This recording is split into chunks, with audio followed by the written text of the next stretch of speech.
Salutacions, benvingut al test de la tribuna comarcal per a contar, per a parlar de l'actualitat al nostre voltant. I per a fer-ho el dia d'avui contem amb la presència d'Òscar de la Dueña, periodista. ¿Qué tal, Òscar? ¿Cómo estás? Buenas tardes, Paco. Muy bien, muchas gracias. Y también está con nosotros Antonio Agustí, que es enfermer. ¿Qué tal, Antonio? ¿Cómo estás? Hola, buenas tardes, Paco. Vamos a empezar rápidamente por la vacunación. Se está multiplicando la vacunación en nuestro país, también en nuestra comunidad y en nuestras poblaciones. Y bueno, pues la gente que se ha ido vacunada con AstraZeneca está un poco pendiente de saber la segunda dosis, qué tipo de vacuna le van a poner. Si va a ser la Pfizer, si va a ser la propia AstraZeneca o si incluso pudiera ser cualquier otra. Antonio, usted que es enfermero y nos puede ilustrar estas cosas. Pues yo verdaderamente lo veo mal. Veo mal que el gobierno cree esta confusión y deje en manos del usuario el elegir una vacuna u otra. Creo que no tenemos conocimientos suficientes para saber cuál es la mejor o cuál es la menos mejor de alguna forma. Si seguimos los criterios de la Unión Europea, que sanitariamente existe muy poca unión entre todos los países, pues la Agencia Europea del Medicamento aconseja poner la Pfizer, no poner la segunda dosis de AstraZeneca. Hay algunos países que sí que lo ponen, pero crear esta confusión me parece que es francamente malo. Dejar que el usuario elija una u otra me parece que no es positivo, porque crea confusión. Y hemos creado bastante confusión con la vacuna de AstraZeneca, que justamente se la han puesto todos los funcionarios, la fuerza de seguridad, etcétera, etcétera, etcétera. Yo tengo dos hijas que son maestras y dicen, papá, ¿qué hago? ¿Y qué hacen? Porque claro, se ha divulgado en exceso los efectos secundarios de AstraZeneca. Pero no se ha dicho las maldades que Pfizer tiene, que también las tiene. Hablaremos también después de los laboratorios. En Inglaterra, en el Reino Unido, que empezó francamente mal, su primer ministro diciendo que no iba a vacunar a nadie y que ocurriera la inmunización de rebaño, después ha cambiado la forma de actuar. Todo el Reino Unido se ha puesto la AstraZeneca y no ha habido ningún tipo de problema. O sea, lo que pasa es que porcentualmente los casos de trombosis que se han dado están dentro de lo razonable que puede ocurrir con una vacuna y otros miles de medicamentos. Lo que pasa es que no se ha dado esa información alarmista, en mi punto de vista, que se ha dado con esta vacuna. No me parece bien, concluyendo, que se deje elegir al usuario porque carece de conocimiento suficiente de las bondades o no bondades de las vacunas. Hemos llegado a conseguir, Óscar, que la gente, incluso la gente mayor, acuda al centro de salud y pregunte, ¿con qué me van a vacunar? ¿Con la buena o con la mala? Sí. O sea, por aquello de la difusión que se ha dado a la AstraZeneca de una manera peyorativa. Sí, yo creo que en el tema de las vacunas estamos comprobando cómo se manejan desde altas esferas que se nos escapan los intereses económicos, porque la mala fama que se le ha dado a AstraZeneca, como bien apuntaba Antonio, procede de intereses, porque aún están por comprobar o alguien podría decirnos los efectos adversos de Pfizer o Janssen o Moderna. Yo lo único que resaltaría de todo esto es que estamos perdiendo unos meses clave para lograr esa inmunidad de rebaño o ese 70% que anunció el presidente Pedro Sánchez para finales de verano. Es decir, la gente, entre las que me incluyo, que estamos esperando la segunda dosis de AstraZeneca, ya podríamos estar vacunados y ya podríamos estar contribuyendo a la mejora colectiva, de la situación y por tanto de la salud en general y con ello de la mejora económica, de que todo vuelva a esa realmente nueva normalidad, que la nueva normalidad viene ahora, no como nos la vendieron después del primer confinamiento. Aún así, sí que me gustaría apuntar que, por lo menos en la SAFOR, el ritmo es bastante bueno, porque de 180.000 usuarios que tiene el área de salud de Gandía, 78.000 personas ya han recibido al menos una dosis y 20 y tantas mil. Pero fíjate, Óscar, que han recibido las dos. Cuando se empezaron a vacunar a responsables o a personal de los centros educativos, hubo un 22,5% que no fue a vacunarse porque la vacuna era de AstraZeneca. Claro, porque hubo unos días de parón, hubo unos días de... Sí, que pensaban si la suspendían Claro, 15 si la suspendían días. y tal. Y Con hubo lo cual... un 22,5 que decidió no ir por no ponerse esa vacuna. Claro. Eso se ha generado miedo. Sí. Se ha generado Se ha generado desconfianza de esta vacuna. Entonces, hay mucha gente Pero que ha dicho, no. ¿el miedo es real o es porque, este caso, Inglaterra o el laboratorio desde allí no nos enviaba esa vacuna, hubo demora, sí la envió a otros países y al final dijo, bueno, pues si no Yo generamos... tengo que pensar que a nivel de Europa ha habido una campaña como castigo al Reino Unido y a Suecia por no facilitar con la rapidez que ponían los contratos también por eso. Contratos que por otra parte son oscuros. Hay un oscurantismo terrible en los contratos firmados por la Unión Europea con las compañías farmacéuticas que no se hacen público ni tan siquiera para los parlamentarios europeos, porque hay cantidades fabulosas de dinero que se les ha dado, y se ha castigado a AstraZeneca de alguna forma, pues con sacando en demasía los efectos secundarios. Y si no recuerdo mal, AstraZeneca vale, no llega a 2 euros cada vacuna, ¿no? Y las de Pfizer, 17 o 18, si no recuerdo mal. Pero si yo es creo que que esa es una explicación ya bastante clara y lógica. Si no solamente eso, mira, O sea, si se mira a Pfizer, por ejemplo, Pfizer a nivel mundial ha tenido en Estados Unidos, pues tener que pagar multas. Pfizer como laboratorio. Como laboratorio, ha tenido que pagar multas de más de 4.600 millones de dólares, que se dice pronto, por animaladas que ha cometido. Animaladas quiere decir, por ejemplo, en Nigeria han muerto 16 niños porque se han prueba experimental con ellos y han quedado muchísimos con problemas, con taras, que nadie ha solucionado y nadie va a pagar. Claro, y esas cosas son las que no se cuentan. Eso no se cuenta de verdad. Entonces, este laboratorio, que no estoy criticando nada, tiene un montón de multas por fallos, que han tenido 71 multas por casos reales. Sí, pero Imagínate seguramente como los que todos, no. AstraZeneca, Oxford, Moderna, todos los laboratorios, incluso a lo mejor también si existe alguno español, también las tendrán. Lo que pasa es que se ha puesto el foco en AstraZeneca por un motivo en concreto que desconocemos o que podemos político sospechar. y económico. Lo Así que no de claro. sabemos es los intereses económicos para quién son. Sí, Eso es lo sí. que desconocemos. Quizá en unos años lo sepamos. Como apunta Antonio Agustí, el historial, en este caso de la laboratorio Pfizer, en cuanto a denuncias, en cuanto a casos, no es nada positivo. Todo lo contrario, seguro que en esos contratos, como dice, opacos, lo que hacen es eximir, en este caso al laboratorio de Pfizer y a cualquiera de los laboratorios que al final han indicado o han hecho la vacuna, los eximen de cualquier efecto secundario que pueda ser responsable, que en este caso que sea responsable los estados en todo caso. Es que, es que hay rumores del propio parlamentarios europeos, de lo poquito que han podido leer de estos contratos, en las que realmente eximen de responsabilidad económica, política y penal a los laboratorios por los efectos secundarios que tengan estos medicamentos. Y entonces eso es una aberración, porque un laboratorio debe ser responsable de los efectos que se generan en un medicamento.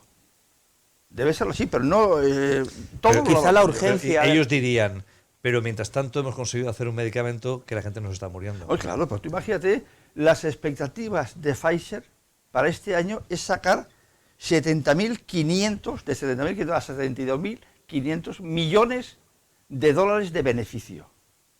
Estamos hablando de una cantidad abismal y ante esto, yo digo, que se liberalicen las vacunas, que se permitan a los estados y a los países fabricar vacunas a bajo precio y que permitan a todo el mundo globalizado, penosamente, que puedan vacunar a sus ciudadanos. Al menos para aquellos países del tercer mundo, o países menos desarrollados que aquí en el primer mundo, en Europa o en Estados Unidos, porque si no recuerdo mal, el 75% de las vacunas las hemos acaparado entre 10 o 12 países. Y claro, hay estados en todo el mundo que lo están pasando muy mal. La India, lo estamos viendo quemando cadáveres, en Sudamérica, y la India, que es la África, farmacia del mundo, Aparte, pero claro, de allí sale. Si no tienen el producto, claro. no pueden fabricarlo. Y lo malo de todo esto es que si se descuidan esos países, pueden ser el origen de nuevas cepas, más virulentas y más dañinas, que a lo mejor con las vacunas que tenemos ahora, si esas cepas nuevas aparecen en los próximos meses en aquellos países y dan el salto al primer mundo, los que vamos a salir perjudicados vamos a ser nosotros otra vez. Es decir, esto tiene que ser en conjunto, se tiene que pensar de forma global. Totalmente. Sí, tal vez en vez de tener obviamente una visión clara, mundializada por parte de la OMS, de que eso tiene que ser igual para todo el mundo, porque si no, se continúa el contagio incluso con derivadas y con nuevas cepas diferentes. Al final se ha demostrado qué países son los que han apostado más, cuáles son los lobbies más fuertes. Hemos visto cómo Israel está todo el mundo vacunado, la vida es totalmente normal, no utilizan ni mascarillas, incluso tienen tiempo para hacer guerras, y otros países que bueno, pues están viendo aún cómo la gente continúa falleciendo, muriendo, y sin embargo los puentes aéreos abiertos con el fin de poder esa gente pues trasladarse de un lugar a otro y volver a llevar. Denota esto que a nivel europeo, Europa, de esta Europa que decimos que es una Europa unida, que es una especie de Estados Unidos de Europa, no es verdad. No, no es Desgraciadamente no es verdad. No hay una política común sanitaria, y eso es importantísimo que existiera. Para con nosotros mismos, todos los países de España, con Francia, con Alemania, con Austria, con yo qué sé, Rumanía, y no existe esa política común. Si somos eso además incapaces de demuestra- tener una política común sanitaria en un país con 17 autonomías o sí, sí, mini-estados que hacen lo que... Te vas con una tarjeta sanitaria de Valencia a Castilla y León, por poner un ejemplo, a Andalucía, y tienes problemas. Sí, sí, es cierto, es fundamental. Pues esto además demuestra estas diferencias. Imagínense cuando al final nos vamos a Europa y encontramos también diferencias entre todos ellos, por ejemplo, a la hora de cerrar o aperturar las fronteras. Los británicos tienen ganas de salir, pero su gobierno, bueno, les puede dejar salir, pero solo para motivos urgentes. Sin embargo, aquí no ponemos ninguna PCR ni ningún test de antígenos para poder hacerlo. Sin embargo, a la vuelta ellos sí allí lo ponen. Estamos otra vez igual que el año pasado, a principio de verano, un año después. Es que según ellos el semáforo que funciona en el Reino Unido es amarillo para España. Cualquier ciudadano inglés que venga a España tiene que hacer en su país, cuando regresa, 10 días, estar controlado, porque no se fían de que España esté fuera del coronavirus, aunque pasara en zonas como Gandía o como Valencia, que es la incidencia más baja de toda Europa, se le exige al Reino Unido un aislamiento de 10 días. Claro, pero porque ellos saben que sus turistas vienen a mezclarse con gente, a estar en bares, cosas que allí no hacen poco. Es decir, Pero, estar espérate, pero aquí con es que tumultos. la zona, aunque Comunidad aquí, Valenciana, por aquí ejemplo, es una hay zona mucha restricción. de menos riesgo que a lo mejor que ellos mismos. Sí, sí, es así. ¿Me entiendes? Entonces eso es absurdo. Sí, pero el turismo, y además el turismo, muchas veces el turismo inglés, viene a socializar de Exceso, manera sí. con mucho contacto, ¿no? No, todo el contacto y todo el alcohol y todo lo que quieras. Y todo lo que puedas. Eso es evidente, ¿eh? Viene a hacer lo que en su país no puede hacer, con la libertad y con la ventaja de tener sol y estar en la calle. Pero eso nos obligaba a vacunar más deprisa, porque si no, bueno, esa cuarta ola que al parecer afortunadamente no va a llegar por las vacunaciones, pues que tampoco nos llegue con cepas. No va a llegar ahora, no ahora, sabemos lo que va a pasar ahora. después del verano. La vacunación en Valencia, la Comunidad Valenciana, está yendo a un muy buen ritmo. En Gandía está a un ritmo Sí, muy en bueno. Gandía está, va de a verdad. un buen ritmo. Tenemos los datos, creo Sí, que tenemos lo los has dicho, datos. Paco, tú, pues unos 78.000 dosis se han aplicado en Gandía y 25.000 las dos dosis en la comunidad, en la comarca de la Safor. Vamos a un buen ritmo. Vamos a llegar al verano con una población vacunada casi del 70%. Yo creo que sí, siempre que no falle el suministro de vacunas, porque se han puesto los medios suficientes para vacunar a toda la población. De todas maneras, también hay que apuntar que la buena situación sanitaria de la que gozamos en la Comunidad Valenciana se debe al sacrificio nuestro, de los ciudadanos, de los hosteleros, que han pasado un invierno, que les han pasado canutas, Horribles. cerrando, han Y la estado noche, tiempo y el cerrados, ocio cerrando a las 5 de la nocturno. tarde, y muchos comercios que han estado cerrando a las 6 de la tarde. Sí, El sí. descenso de ventas y de trabajo, y eso, por contra, el aumento de ERTES y el gasto para el Estado, todo, no estoy defendiendo Sí, quizás aquí se ha sido más severo en Claro, el control no, sanitario claro. que en el económico. Sí, hemos ¿Eh? sido más Y al severos final, en eso pues, y por eso obviamente- tenemos el resultado. Vale. Pero, sin embargo, aquí en el área de salud de Gandía, de la Safor, tenemos ahora mismo una persona ingresada en planta, una persona en UCI, y la semana pasada no hubo ningún PCR positivo. Y esto contrasta, por ejemplo, con Xàtiva, porque en este caso, la ciudad de Xàtiva, ha habido un grupo de personas que han estado en México y han vuelto la mayoría infectadas. Y están ahora mismo tras una situación de hacer un rastreo minucioso con cada uno de sus contactos para intentar que que esa cepa, que ese brote en la población legislativa no vaya más y se convierta al final en algo descontrolado. Pero sí es cierto que un grupo de gente que estuvo en México, la gran mayoría cuando ha regresado a España han dado todos positivos. Y estamos hablando de bastantes personas. Creo es que España debe ser más estricta. O sea, el Reino Unido es estricto, pero creo que en demasía, y yo creo que con España tiene una intención maliciosa de alguna forma. Nosotros tenemos que ser estrictos, incluso prohibir, mira que te digo, prohibir el salir, visitar los países que están en riesgo muy alto de contagio.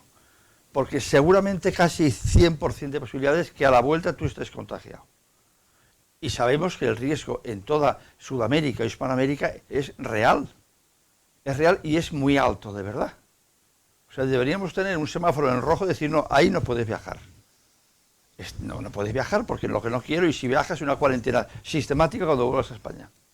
Pero al final todo se puede traducir en dinero. Es decir, cuando no tenemos el suficiente dinero como para hacer test de antígenos al bajar uno de un avión. Por ejemplo, igual llegar a uno con un barco o en un crucero a una población. Sí. Y hacerlo, que al final son 15 minutos o 20 minutos, no son más, pero tienes la certidumbre de que la persona que te desembarca, que te baja, tiene, efectivamente, yo ya no creo que en esta situación, en este momento exacto en el que estamos, ya sea todo cuestión de dinero. Yo creo que ya no, ni falta de voluntad política, sino es falta de medios y de conocimiento en la gestión, porque realmente hemos visto y vimos el año pasado cómo cuando se tienen que tramitar contratos de emergencia saben hacerlo muy bien, el gobierno del Estado sabe hacerlo muy bien, gastar miles de millones sabe hacerlo muy bien. Entonces, comprar test de antígenos, PCR, incluso poner personal en los aeropuertos, en las estaciones, es que no sería complicado. Aquí en la Comunidad Valenciana pusieron personal informativo de un mes para otro en las playas, entre ayuntamientos y Generalitat pusieron el año pasado personal para informar y tranquilizar al turista en las playas, informar de todo. Entonces, Oscar, no creo que sea tan complicado poner personal en Barajas, en Alicante o en Palma de Mallorca, en los aeropuertos más importantes y por donde entran más turistas a España. De todas maneras, si me permites, creo que lo de la apertura de las fronteras por parte de Europa creo que es una buena noticia. Pero claro, tenemos que tener en cuenta que es lo que comentabais, el Reino Unido hasta dentro de 10 o 15 días no revisa sus criterios y no sabemos si autorizará que sus turistas puedan venir a España. Entonces, claro, nosotros estamos un poquito... El gobierno no quiere poner más trabas porque, claro, si pone trabas, allí de momento no saben si van a autorizar que la gente pueda venir a España, pues a lo mejor los posibles turistas que quieran venir al Mediterráneo no escogen España, escogen otro lugar. Entonces, claro, el gobierno tiene que, el Estado tiene que ir ahí con pies de plomo, calculando qué decisión toma. Pero claro, ante todo tiene que tomar decisiones donde prevalezca la integridad y la salud de su población, de nosotros como población colectiva. Y ante la bajada que tenemos ahora mismo en España, o en este caso en la comunidad también de COVID, se está teniendo lugar ya despidos de personal sanitario que había sido reclamado, llamado para poder atender en situaciones de alta de pandemia, pero lo curioso del caso es que están siendo despedidos por WhatsApp. Eso lo he leído yo, pero sé que en nuestra comarca concretamente están comunicando telefónicamente a 25 enfermeras, 30 auxiliares, su término de contrato el 31 de mayo. Y la dirección ha presionado para que se mantenga por lo menos 10 enfermeras y 10 auxiliares. Y que en total creo que había en torno a 80 y pico personas que podían acabar ya su... O sea, ¿qué ha pasado? Que ha habido un incremento sustancial de contratos ante la crisis de COVID, y al bajar esta crisis, pues se tienen que vaciar, despedir o cesar los contratos estos. De verdad que no haría falta, porque en Gandía hace falta personal de enfermería. Hace falta personal auxiliar. Ha hecho falta siempre. Sí, pero con la llegada de la pandemia se llenó el hospital de gente, de estos que yo oía cuando era pequeño, de estos que están por ahí llevando y trayendo que no hacen nada. Es decir, a ver, no me refiero al personal sanitario. A ver, voy a matizar mis palabras. porque yo he ido con personas mayores y había mucho personal por allí que no era personal ni sanitario ni administrativo, simplemente que estaba para echar un cable si era necesario y que no te sabía orientar. No es llenar un hospital de personal. No, yo hablo de personal. Vale. El personal De todas maneras, enfermeras y auxiliares. Justamente en este hospital hace falta, y ha hecho falta siempre, personal de enfermería por plantas para atender el personal. En atención primaria, en nuestro centro de salud, hace falta personal durante todo el año, que no lo hay. Y personal médico también. La presión que teníamos sanitaria en las UCIs, aquí en Gandía, entre bajas y vacaciones, había un momento que era terrible. Claro. Una UCI disparada en los momentos más complicados de la pandemia. Ahora, efectivamente, ya no hay tanto exceso de trabajo. Repetimos, estamos hablando de que aquí en Asafora hay una persona ingresada en planta y una en UCI con COVID. Por tanto, se están regularizando. El tema son las formas, que es lo que la se queja forma no, el personal. si eso es totalmente deleznable. Es que justo sobre eso os quiero apuntar una cosa, porque desde justamente ahora a mí me dicen de Consellería que no se ha comunicado el despido a nadie, que los contratos que se están cerrando ahora con Hacienda, y que una vez estén cerrados se comunicará al personal. Y inciden también en que una cosa son los refuerzos que se contrataron para el COVID y otras son las contrataciones de verano. Eso es lo que dicen desde Consellería. Claro, obviamente son dos temas diferentes, claro, sin lugar a dudas. Por otro lado, lo que apuntabas de una persona en la UCI, hubo una alegría la semana pasada donde quedaba una persona en planta y una tarde, no sé si fue el jueves por la tarde, al final el hospital se quedó 14 Limpio. meses después Sí. sin nadie ingresado ni en UCI ni en planta, pero la alegría duró 12 horas, una noche. Al día siguiente ya había una persona ingresada. Bueno, pues por ahí se empieza, por esas 12 horas que no hubo nadie hospitalizado por COVID en el Francesc de Borcho de Gandía. Después ya volvieron y esperemos que esto al final poco a poco acabe remitiendo para de nuevo que no tenga que estar nadie ni tan siquiera hospitalizado ni tan siquiera padeciendo la enfermedad, aunque sea en casa confinado. Vamos a seguir un poco con esa evolución que nos marca la pandemia. También tenemos horarios distintos, cierres perimetrales, toques de queda en unas comunidades, otras que la justicia lo ampara, luego lo desaprueba, otras que al final dicen que no, que está bien porque así se evitan botellones. También estamos de nuevo ante la incertidumbre, que ha sido un poco la tónica general durante todo ese tiempo, en distintas comunidades del país, unas por otras, al final, cada uno haciendo un poco la guerra por su cuenta.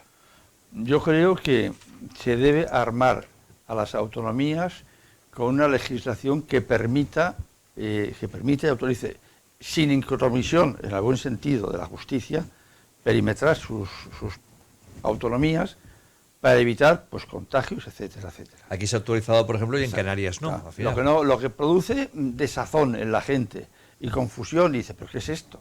Que se autoriza en Valencia, que en el País Vasco digan que no, que en Galicia se permita, y dice, bueno, pero la ley no es igual para y no solo todos. eso, cuando alguien Claro. cuando alguien lo ha recurrido, Después el Tribunal Suprema se lo han tumbado ante el la propio confirmado. TSJ. Luego, Porque ha habido ciudadanos que lo han hay recurrido. Que falla, que se debe, vamos, si se descarga a las autonomías la responsabilidad de poder legislar, de poder controlar su territorio y evitar contagios, etcétera, etcétera, se debe armar de una legislación potente y Claro. justa para que no tenga ni que recurrirse a la justicia.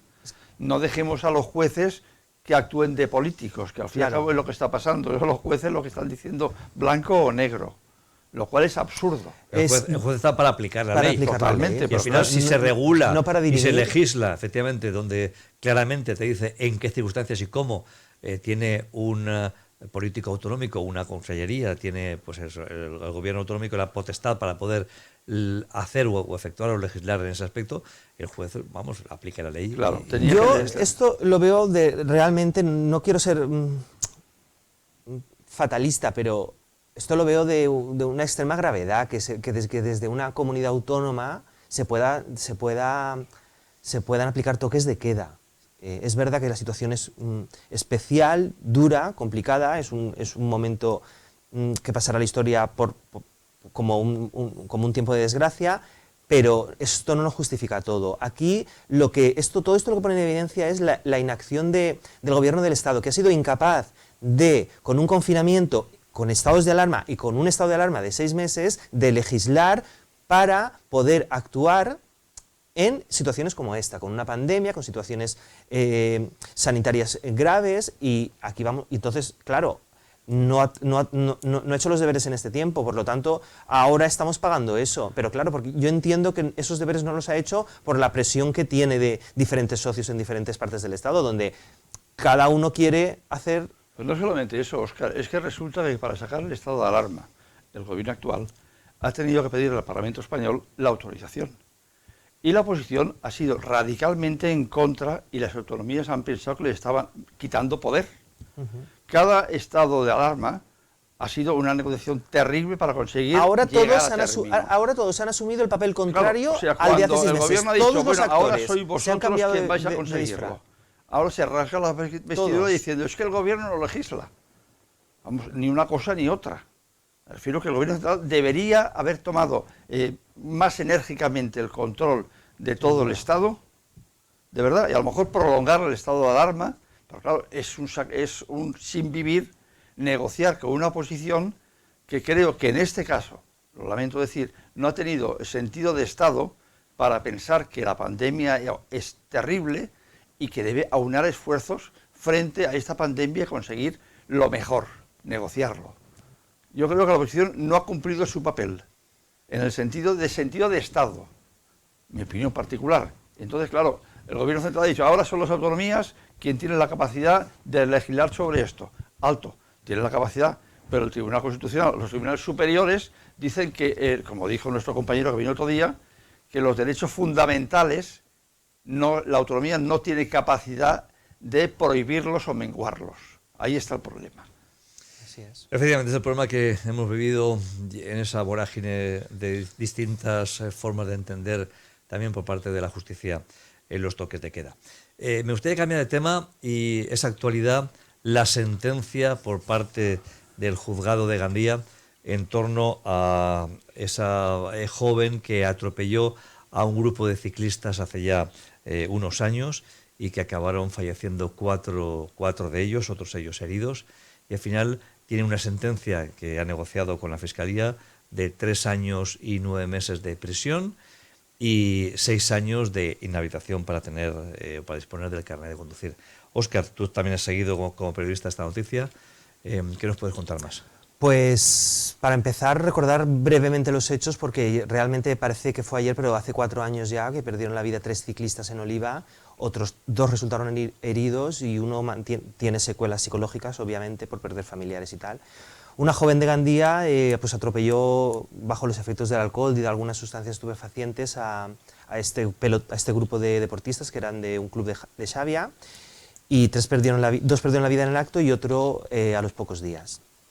La instrucción ha durado 4 años y se ha alargado en el tiempo porque por las propias secuelas de los afectados, hacían falta peritajes, los seguros, todo esto ha llevado mucho tiempo. La Fiscalía pedía 4 años, que es la pena máxima que se le podía aplicar según la normativa vigente en 2017. Claro, ni las familias por parte de la acusación ni Fiscalía estaban dispuestos a negociar y bajar menos, porque ya la normativa cambió en los años posteriores y con la ley actual se le podrían aplicar hasta 9 años de cárcel. Entonces hubo un intento de negociación en noviembre pasado, pero no hubo acuerdo. La chica pasó 1 año en prisión y provisional y salió con una fianza de 7.000 euros. Pero finalmente, in extremis, ha habido un acuerdo de 3 años de prisión y 9 meses, con lo cual la parte de la acusación más o menos considera que cumple la pena máxima que podía y la ya condenada, la autora de los hechos, la persona que acabó con la vida de 3 ciclistas, pues también se le reduce un poco la pena. Pero en definitiva son 4 años de cárcel, menos 3 meses, lo ha dictado el juzgado de lo penal de Gandía, y se le ha retirado el carnet por 6 años para cualquier vehículo de motor, lo que en teoría se traduce a no tener ya permiso en la vida. Sin embargo, esto contrasta con la opinión de los afectados y de sus Claro. familiares, que les parece demasiada poca pena para todas las vidas que costó aquello. Hombre, yo es que veo terrible, de verdad, sin meterme en temas judiciales, veo terrible que maten a 3 personas y que les salga tan barato. Me sabe mal decirlo así. Me parece que le ha salido muy barato. Ya sé que no quiso matarlos, pero realmente los ha matado. Los ha matado porque no iba en condiciones para conducir. Y yo creo que una persona sabe cuando no va en condiciones de conducir. Yo he sido joven y he conducido con 2 copas de más, no me importa decirlo. Y yo sabía cuando llegaba 2 copas de más. Yo creo que esta persona, cualquier persona con bebido y con drogado con alguna sustancia, sabe que no puede conducir. Creo que sale muy barato, demasiado barato, matar en un accidente a personas.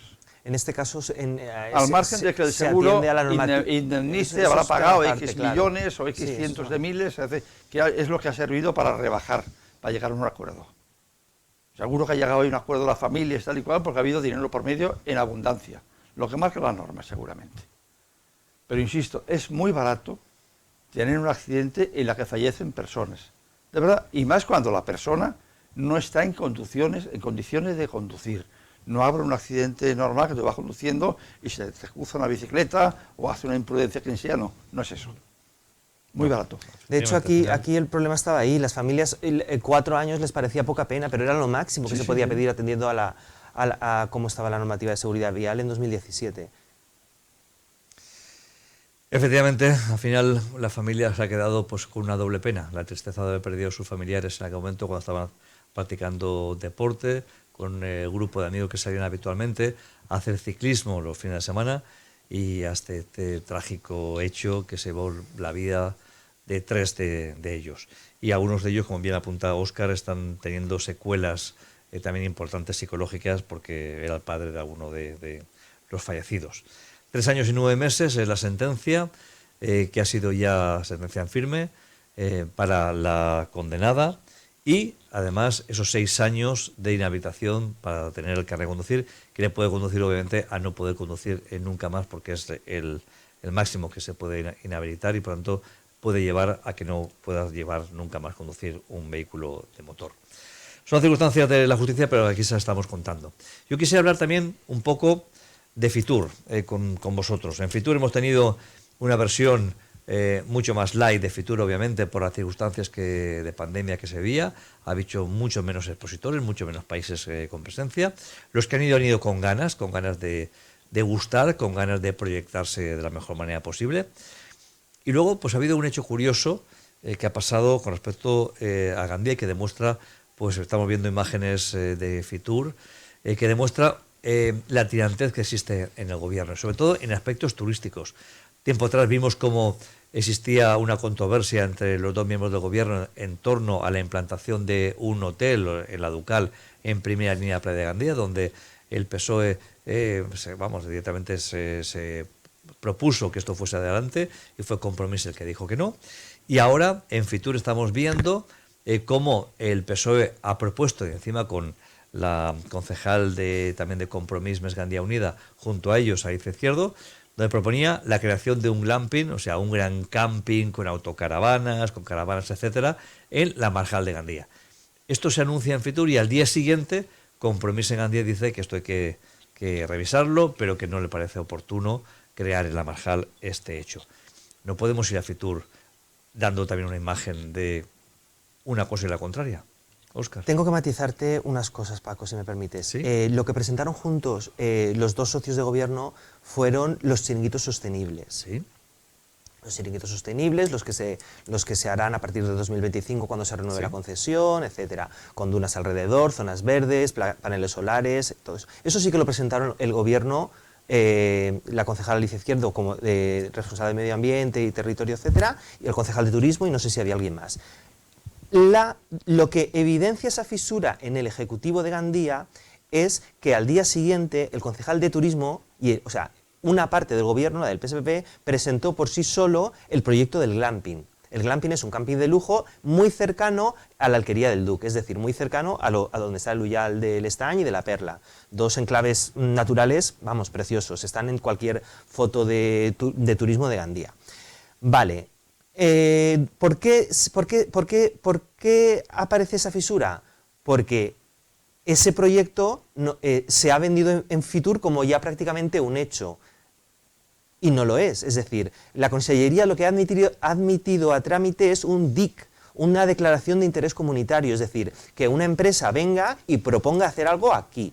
Es decir, Para ello, tanto el gobierno de Gandía, el ayuntamiento, medio ambiente, urbanismo, turismo, los departamentos que correspondan, tienen que iniciar, como cuando se quería hacer un campo del golf, tienes que iniciar un expediente y pedir informes a Confederación Hidrográfica, a medio ambiente, a la consellería, tal. Con que te venga un informe, todo eso está por pedir todavía. Y ese expediente está por redactar y concluir, sea afirmativo, sea negativo, pero con que te venga, con que la Confederación Hidrográfica del Júcar te diga que es una zona inundable, se acabó. Con lo cual, me parece un anuncio precipitado decir que va a haber un camping de lujo ahí, cuando lo único que se ha admitido a trámite es el estudio.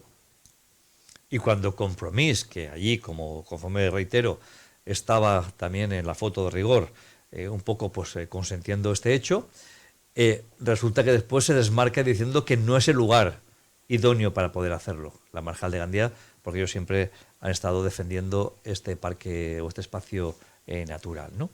Pero de nuevo tenemos ante esta circunstancia, vamos a Fitur a llevar un proyecto y al final el proyecto saldrá o no saldrá.